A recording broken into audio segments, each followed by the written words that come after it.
everybody. Welcome to our Lunch and Learn today. I'm so excited to share with you our topic. I'm so excited to have our guest speaker here today. We're here to talk about what is the secret sauce to being entrepreneurial. We've got today an incredible guest speaker. His name is Dr. Russ Barnes. Dr. Barnes is the founder of Sistro Solutions, is a retired colonel from the U.S. Air Force, and has his dissertation on what is the secret sauce to being a successful entrepreneur. Dr. Barnes, thanks for being here. Thank you. It's a really good opportunity, and I'm happy to share. That's awesome. I love to just get started. What made you want to get started researching what the secret sauce is to being a successful entrepreneurial, be a successful entrepreneur, or just be entrepreneurial in general? I had a defining experience when I was very young, and it drove me to want to control my own ability to earn, throughout my life.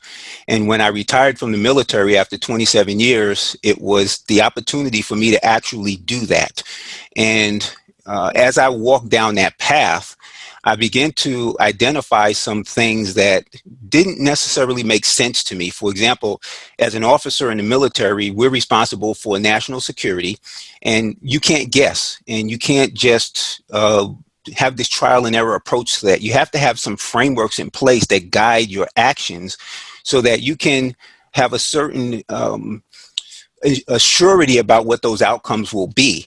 And as you are proceeding along towards those outcomes, if it's not working the way you expect it to work, you make decisions and you make modifications. And my assumption was that business would be the same way. So when I started taking the classes with the Small Business Administration and Small Business Development Center, Small Business Information Center, and so forth, it was to identify and understand those things so that I could be a successful and profitable business owner. What I learned was not quite that.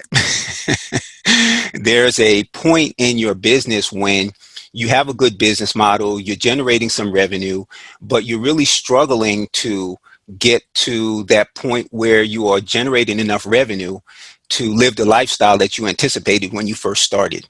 And in a networking group that I belong to, I saw so many business owners struggling in that. I call it the doldrums now, sort of struggling in that space. And they weren't moving forward, and I couldn't understand why. They were dedicated, they were motivated, they were inspired, they had everything they needed, they were intelligent, and I couldn't understand why. So that started my obsession with trying to figure out, was there a real problem? And if there was a real problem, what could be done about it? Why weren't the services that were available solving that problem? And that's really what inspired me to go into the PhD program, because I had identified that organization development was my superpower, organization strategy. And so I said, well, let me try to solve this problem from the perspective of what I'm really good at. And that's why I went into the PhD program. So my PhD is in organization development, and the focus is organization design, meaning intentionality and purposefulness for small business. That's awesome. Thanks for sharing with us a little bit of background on that. I'm going to want to dig deeper into that. But the first thing that you had mentioned, I love, if you'd be open to sharing, you mentioned there was a story when you were younger that really motivated you to want to just be in charge of your own financial future, of your own end state of where you wanted to go. Would you be open to sharing that story with us? Yes, absolutely. I call it a defining experience, and I do share that as part of the workshops that I deliver. As a third grader, I was in gym class, and I didn't have a pair of sneakers, so I was wearing my shoes, and the gym teacher told me that if I didn't come to class with sneakers, then I would fail the class. And I didn't want to ask my dad for the money. I'm one of 8 kids, so there wasn't a whole lot of money to go around anyway. And I asked my mom to ask my dad to buy me some sneakers, and she said, no, it's your sneakers. You have to ask him. I didn't want to go through it. And at that moment, I decided that I never wanted to have to ask people to buy anything for me. And it was like, okay, I have to figure out how I'm going to make money. And from that point, I did things like shoveling snow and raking leaves and anything I could find to earn a little bit of money that I needed to have the things that I needed. I was so excited when I got my blue card at 13 years old, because you couldn't work without having one of those. And I got a paper route, and it just went from there. And so that idea of wanting to be financially independent has never departed from me. And even throughout my 27 years in the military, I was always focused on how is this positioning me so that I can be financially independent at some point in my life? I want to talk about the military for a second, because it would seem, and by the way, I've never been in the military. I don't have any experience. This is literally coming from assumption, but it would seem like the military and entrepreneurship are kind of opposed kind of entities. The military, it seems very structured. You've got a path that you follow. This is what you do. This is when you do it. This is how you do it. And entrepreneurship seems to be very much like it's loose. You don't really know the right answers. I know one of the things you had mentioned earlier was that in the military, like, you can't guess. You have to know the right answers. You have to know exactly what to do, when to do it, how to do it, and in which situation to do it in. And that's not always the case with entrepreneurship. How are you able to marry your military experience with entrepreneurship and find commonalities that allowed you to succeed? Because yeah, that's a common understanding that the military is very structured and that, you are being told what to do or directed what to do, but in actuality, nothing could be further from the truth, because we function in an incredibly ambiguous environment. We're getting policy guidance from the president that doesn't jive with what comes from the Secretary of State, and then the Secretary of Defense wants to do something different or go a different direction. And you got the Joint Chiefs of Staff, so you have all this leadership guidance that doesn't necessarily give you a clear path to follow, and you have to take all of that information, put it together based upon what your area of responsibility happens to be, and then figure out what your strategy and what your plan is going to look like moving forward. If what you decide to do doesn't square with what they've established as a policy, then they're not going to fund it and they're not going to authorize it. So you're really wasting your time. And so veterans are uniquely prepared and suited to be entrepreneurs because we function in this environment of ambiguity. We definitely lack resources in most cases for what it is that we're being asked to do, whether it's people, whether it's money, whether it's material. And so being in that situation for year after year after year really does prepare you well for that. And then there's this high sense of urgency that we have to deal with. And there's the where we're trained to be part of a high performance team, so you don't do anything by yourself. And so all of those things really do position us well to be entrepreneurial in our mindset. So Thank you, Ray. it was not a difficult transition into entrepreneurialism at all.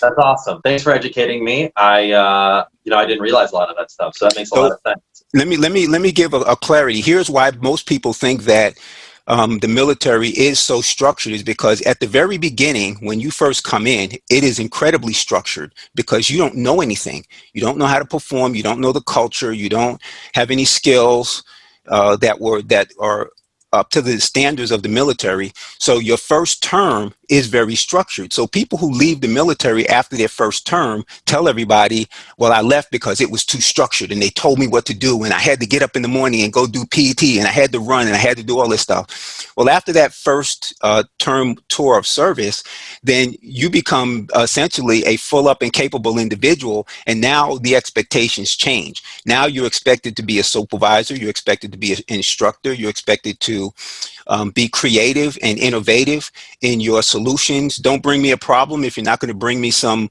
idea of how to solve that problem. And all the things that you would see in a normal corporate environment then become more relevant in the military environment. And then you have the two differences between the combat person and then you have the staff or structure person. And so, you then have those two distinctions as well. And I was both. I was a combat aviator as well as what I call a staff geek. That makes a lot of sense. That's really interesting. Thanks for elaborating on that.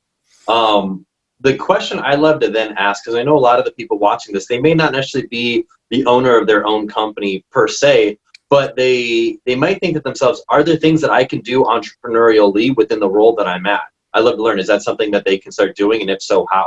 Yeah, I actually believe that everybody should be thinking in an entrepreneurial fashion, whether you're, you know, an entry-level person, you're a middle manager, or you're the CEO, because the environment around us changes constantly. And if you think that you can put in place a system or a structure that's going to carry you through a number of years and lead you to success, then you're going to face more challenges than you anticipate. And so for me, the idea of entrepreneurialism is understanding and identifying the opportunities that are out there, and then positioning yourself to take advantage of those opportunities so that you can grow. And this idea of making a bigger pie, as opposed to, the competitive nature of how can I get more from that other person. You're looking at how can I be better at what I do? How can my company be better? How can my team be better? And that's great. There's a thing that Simon Sinek talks about, and I'm not going to go into it here, but he talks about that idea of, if you're looking at other companies, then you are not maximizing your potential. You should look at yourself and compare yourself to yourself and be better day by day. So that's how I look at becoming an entrepreneur. So what really makes an individual within a corporation capable of taking advantage of the entrepreneurial mindset is really comes down to leadership and management, and is having some type of a framework that helps you think effectively. And I think that's where it comes down to. And so I have a management. When I was on active duty and I was chief of the policy division at Central Command, I had a management frame that I used, and it was purpose, it was product, process, source, contact, initiative, and creativity. And I expected my people to be able to understand what they were good at. What was their talent? What was their product? They were the product to a certain degree, but they also had something they had to deliver in order for us to be successful. Then what was the process? How did they get things from their desk to where it needed to be? Who were their sources? What did they read every day? Who were their contacts? Who did they talk to? And with those four things in place, then they could demonstrate initiative, and they could use creativity to, again, come to me with suggestions for how they would solve the problems that they addressed. And what I would say to them is, I'm not going to tell you what to do. You are the expert in your area. You need to come and tell me when you recognize that there's a problem. Come with some solutions in terms of what you think about that problem, and then we'll strategize to figure out how to make sure that the leadership understands that that's a problem and how we can get them to take action moving forward. So I love that. I love that example. I think anybody who's watching this, especially if you're a leader, rewind perhaps the past minute and a half. I think there's a lot of really good information, Russ, that you just shared with us, because I think, one, the question I was going to ask was, what is that fine line of, as a leader, wanting to empower our team, our people that we're working with, to be entrepreneurial, but at the same time not necessarily, and I don't want to say waste their time on things that we've already tried before, but potentially stumble their feet on things that we've already stumbled on and realized wasn't the right path to go to, but also finding out what is the things that, our people should stumble their feet on anyways, even if it doesn't go down the right path. It's important for them to have that experience of just falling face first, knowing that we're going to embrace them regardless of whether or not they stand up on their own 2 feet or they fall face first, because we're there to encourage them to be entrepreneurial. How can we as leaders put ourselves in the best position to cultivate that kind of culture of innovation? Oh, that's an excellent question. And the way I did it was I took a look at the bigger picture, and I said, number one, where does my organization fit in the larger organization? And then I said, what is a larger organization responsible for that I need to be able to contribute to? So let me just use the example. When I was at Central Command, I was chief of the policy division. I was a full colonel, 06, and then you had the chief of the plans division, you had chief of the strategy division, you had chief of so you had some of the other chiefs. Now, we worked in the plans and policy directorate, so there was a 2-star general who was our boss. The 2-star general worked for the 4-star, the 4-star worked for the president. So things can go up or things can go down. So the president says, this is what we want to do. The 4-star says, we're Central Command. We're responsible for Iraq and Afghanistan. This is what we do. Then that comes down to the policy directorate, who says, okay, we need to understand what our allies are doing and we need to coordinate with them. You have the operations directorate, which is another 2-star, who says we execute. So our responsibility is today to 6 months out.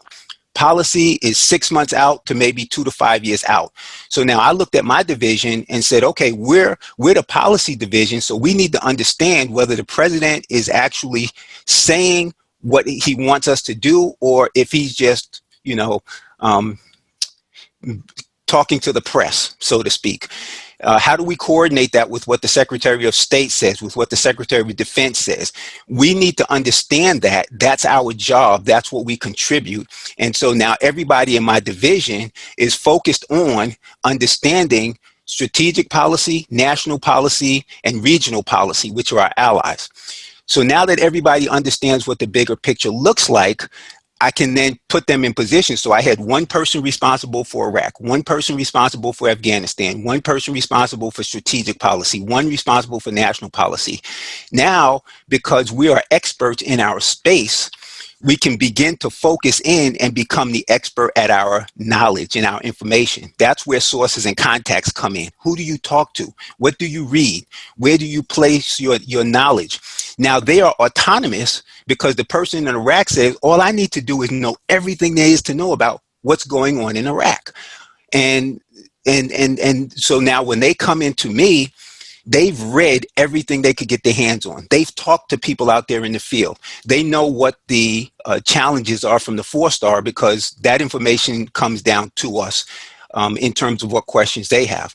So now everybody is functioning. And when I took over the division, that wasn't in place. Once I thought through all of that, I put it into the framework, and it just happened to be a hierarchical chart. It doesn't always have to be, but in this case, it turned out that that was the best. So I had a regional policy side, and then I had the strategic policy side, and we put that onto a chart, an organizational chart, and everybody had one, and then I had them actually write their own role descriptions. So this one young lady who was in my division had it up on her cubicle, and I walked by one day, and she says, sir, I just love looking at that. And what she meant was, I know where I fit. I know what my responsibilities are. I know how I can contribute, and now I can be useful. And I told them, if you come to work and you don't feel like you've contributed to the mission, or you don't feel like you have developed yourself in some way or other, then we need to have a conversation, because you should not come into work, sit at your desk, and feel like you didn't do anything on any day, like you wasted your time. So that's a long answer, but hopefully I was able to encapsulate it so that, again, maybe if you go back and listen to it, you can pull out some of the nuances of how that works.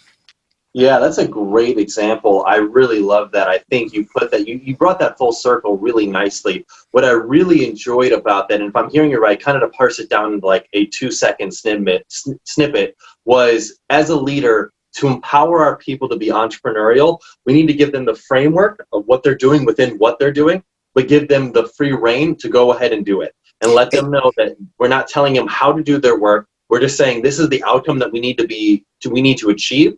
And I don't necessarily know how to go about achieving it, but I'm equipping you with the information, the resources you need, so then you can do it for yourself. Is that exactly correct? That is exactly. You hit the nail on the head with that characterization of what that all meant.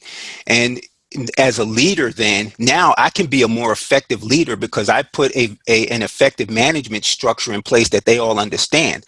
So the first thing was getting them to believe me. So, of course, they would come in and they say, well, boss, what do you want me to do?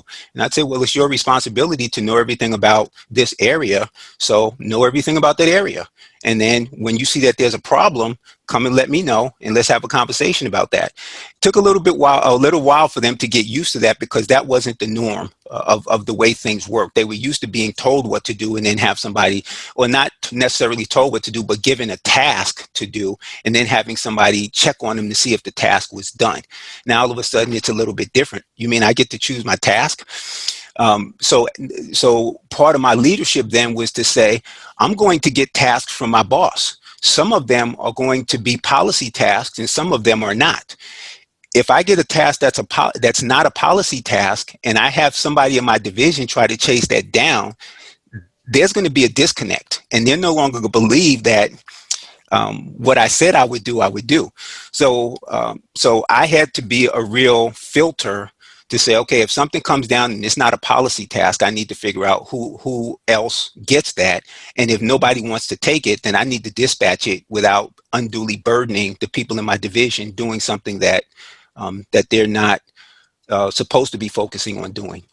So part of that leadership piece was managing then and focusing the efforts and the energies of my people and protecting them when something came down from the higher that if they didn't do it, they might potentially get in trouble for not doing it. I had to be the one to step in and say, well, I'm the one who said that I needed them to do something different, and I had to take the heat for that.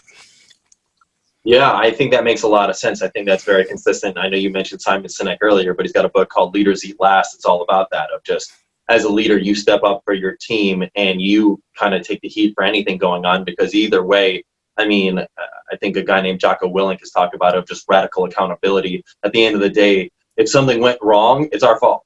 Like, that's right. We can't blame anybody else, because even if it was somebody else's command, if like at the end of the day, if we didn't equip them with the information they needed to get that thing done, it's our fault, and that's on us. Yeah, I'm familiar with Jocko as well. So yeah, I think that makes a lot of sense. I'd be curious to know, as leaders, I think a lot of leaders would say, oh, well, all my people are equipped to be entrepreneurial. All of my people on my team have everything that they need to be successful. How can we almost have like a mirror, like a check, so then we can actually see, are we actually kind of walking the talk? Are we actually equipping our people with the resources they need to be successful, and then giving them the support to actually, and the encouragement to actually go out and be entrepreneurial themselves? How can we almost self-aware course correct ourselves if we potentially might not be on that right track? Well, the first thing is in the military, just like, you know, in the non-military community, not everyone is cut out to be an entrepreneur.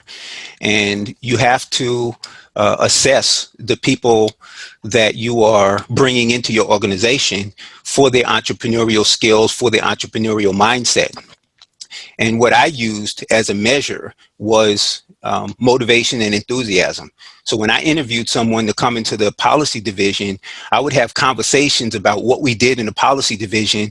I would present some of the worst scenarios that they might have to face, and I would see whether or not they were still enthusiastic, or whether it excited them, or whether they just were, you know, kind of blank-faced, you know. And the ones who really got interested in what those conversations were about were the ones I wanted to hire, because I knew from that point that when I gave them the ball, they would take it and run with it, because they were curious, because they were interested, because they had a background that enabled them to grab on to some of the nuances and the details and really take it to the next level. So the first thing is really coming up with a framework that you can use to assess the entrepreneurial mindset of the people you hire. I had one situation where an individual came to me and I interviewed him. Sharp guy, hardworking, everything you would want in a productive employee, but something was missing. I just said, you know, something's missing. I'm not getting that motivation and enthusiasm, I guess, but you know, he was upbeat and everything, but I just said something is missing. Well, another guy came in who he had worked for before and said, hey, I hear you're looking at this guy, and yeah, he's a real, you know, high performer, you know, top producing kind of a guy. So I went against my gut and I hired him. And what I found out was he was an operational minded guy and not a strategic minded guy. So he needed me to give him direction and help him work through some of the issues. And I just didn't have time for that. So I ended up sort of trading him, so to speak. I found a job in a position that was open that was more operationally focused, and I moved him there. You know, we coordinated a move for him to go to that job, and he was much happier. He was much more productive, you know. And so when you look at each individual. And again, that goes back to good to great, putting the right people on the right seats. And for me, it was the mindset. What I found was that people who had experience in the intelligence community were great fits for what I needed in the policy division. And so that's how I was able to find the sort of the entrepreneurial mindset type of people that fit what I needed them to do. That makes a lot of sense. So I guess to transition onto your dissertation, obviously you probably had a lot of hypotheses about entrepreneurship. Were there any results that surprised you? Were there any of your hypotheses that actually didn't come to fruition after doing the studies? So my dissertation in my study was about a discovery.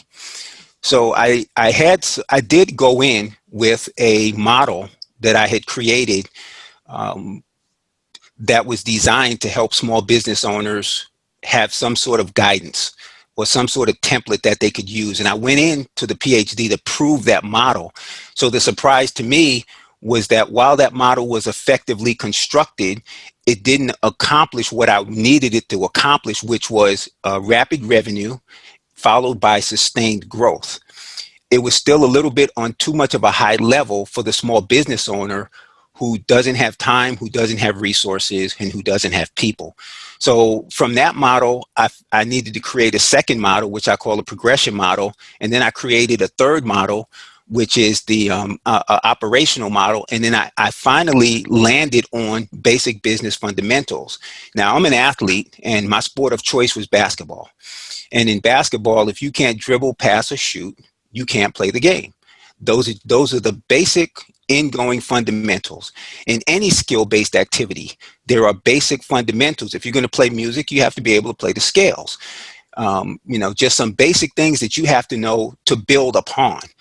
And so when I ask people in business, what are the basic fundamentals of business, I got tons of different answers. And Tori has seen some of this. In the actual study itself, I surveyed 47 people. I ended up with 108 responses to basic business fundamentals, 54 of which were unique, meaning that they were non-repeating. Out of those 108 people, 54 said 54 different, separate, distinct things as business fundamentals. So that was one aspect of the study. The other aspect of this, so the real discovery aspect was, there's a podcast called How I Built This by Guy Raz. He interviewed 80-something people who had built companies from zero to $100 million in annual revenue or more. And when I saw the small business statistic that said 50% of small businesses fail in the first 5 years, I said, okay, 50% fail. What do the 50% who succeed doing or know that the 50% who fail don't know or don't do? And so I focused my energies on the successful businesses to see what they did. I looked at those. I selected 75 of those interviews, and I looked at them in the pre-profitability stage to say, what did they all do that positioned them to achieve the level of success they achieved? And that was where the discovery part came in, because now it was, I had some criteria. And the first criteria was it had to be tied specifically to profitability and growth. It had to be common sense. So when I tell you what the basic fundamentals are, you're going to be just like in basketball. Of course, dribble, pass, and shoot. Of course, that makes sense. Who doesn't know that? So in business, it had to have that same characteristic. All 75 had to have done it. If one didn't do it, then it didn't count. It had to be teachable and it had to be learnable. So I had these criteria for what would characterize a basic business fundamental, and that's where the PhD program went. That's why it wasn't so much a surprise of not coming out with something that I expected. I didn't know what to look for, but when they emerged, they really make sense. And Tori actually helped tremendously with that part. I put her through the pain. Yeah, I remember. How many did I get? I got, you had us for a day. Yeah. And we ended up having to come back for 2 days because they were just so extensive. I think I had Chipotle, and I had maybe Tom's Shoes, Warby Parker. I had some really, and Yankee Candles, I think, were the ones that I read. Really fascinating. Yeah. So I had 6 people go through, and to validate my outcomes, they went through certain number of episodes, and they were looking for and discovering what those fundamentals were, and so that was part of the process. But like I said, it was a massive undertaking. It was both quantitative and qualitative, so it was very extensive in its magnitude. So it almost seems like what would be beneficial for an executive or for a leader of their own company, of their or their people on their team, is potentially take the time to educate those that you're working with, or those that report to you, on the fundamentals of your business and what you're hoping to achieve. Because if one, I think the point that you brought up that was evident, it's not obvious. The fundamentals of business are not obvious to everybody. I mean, if you interviewed 108 people and half of them had a different understanding of what the fundamentals of business were, that's a shocking statistic. So I think there are some things that maybe we as leaders, we think are obvious to our people and to our team that may not be obvious. So maybe take a moment to explain to them why certain actions are important and what the fundamentals of business are, and really where we're trying to go, because ultimately that can put us into the best position to thrive and succeed as a company. Now, you're not going to be super surprised when I tell you what they are. But before I tell you what they are, understand that these are for businesses, people that are in the pre-profitability stage. Okay. So these are basic fundamentals. And then just like in the sport of basketball, once you can dribble, pass, and shoot, then you can advance to some of the more advanced fundamentals to really round out your ability to be successful. The other thing about fundamentals is they allow you to play the game, but that doesn't mean that you're going to be one of the top 1%. That's where talent comes in. And so the more talented you are, the more you develop your skill, the more success you can have in terms of achieving those highest levels of success. So not everybody will get there, but if you don't understand these fundamentals and apply them, you don't even have a chance. So these are the 3 fundamentals that emerged from my discovery. Number 1, basic business fundamental is selling. Any surprise? Now, the idea behind selling that emerged from the study is it's not about sales skill. It's about being able to connect with people in a face-to-face conversation and create the outcome of having them make a purchase. And there's a lot more that goes into it, but essentially, there's an individual who becomes a sales professional and can sell anything as long as it's valuable. And then there's the person who has his own business who can sell because he or she is being genuine and authentic, and they're creating a win-win situation. They're solving someone's painful problem. When you come across that way in a conversation that's designed to help someone else relieve their pain, that's actually selling. And you have your best success when you take that mentality towards it. And so that's the type of selling that I'm talking about in business fundamental number 1. Fundamental number 2 is cultivating relationships, and fundamental number 3 is research. A nuance about fundamental number 3 is the fundamental itself is actually resourcefulness, but when I added the criteria of it has to be teachable and learnable, resourcefulness is not necessarily teachable or learnable. It's a byproduct of experience. And what gets you to that experience is research. And so when you can master the fundamental of being able to solve problems, being able to figure things out, again, going back to sources and contacts, where do you get your information? Then you become a key player in addressing the environmental changes that happen that cause businesses to pivot. You hear that word all the time. We have to pivot. Well, if you haven't become very effective at doing research, you don't know when to pivot, which way to pivot, how to pivot, what pivot even means. And so research helps you create and develop the resourcefulness that you really need to be successful in business. What's the second one, Russ? It was So something the second one is cultivating relationships. cultivating. I missed the first word. Okay, cool. Yeah, and that actually evolved too, because initially the first thing that emerged for me from the interviews was team building. And I said, oh, you have to be able to build a team. But as I continued to go through and continue to go through and continue to go through, I said, well, this person didn't build a team and they were successful. So what did they do differently? And as I started looking, I said, oh, they actually they built relationships that enabled them to be able to grow, accelerate, and do the sorts of things that they needed to do. So selling, cultivating relationships, and research are the three basic business fundamentals, and then you build upon those as you grow your company. That makes a lot of sense to me. Well, Russ, this has been an awesome lunch and learn. I think anybody watching this, whether they are the founder of their company or are a professional within their own company, can learn a lot from this. They can take this and find ways to be entrepreneurial within their own role or entrepreneurial within their own endeavor. So Russ, final question. How can our audience learn more about you? How can they connect with you? How can they take anything a step further in terms of what you told us today during our lunch and learn? So the first thing I'll tell you is I do have a book out there, and it's called the Small Business for Service Members book, 15 Things You Need to Know to Be Purposefully Profitable. I have a podcast called the Purposefully Profitable Podcast, and I can be reached at my LinkedIn, www.linkedin.com/in/RC Barnes, my first initials, middle initial, and last name. And I love email. So most people don't, but I absolutely love email. And my email address is russ at systro.org, RUSS at SYSTRO.org. Perfect. Russ, thank you so much for being here. Tori, thank you so much for being here. Everybody, thank you all for being here for this lunch and learn. I hope you have a wonderful rest of your day. See you, everybody.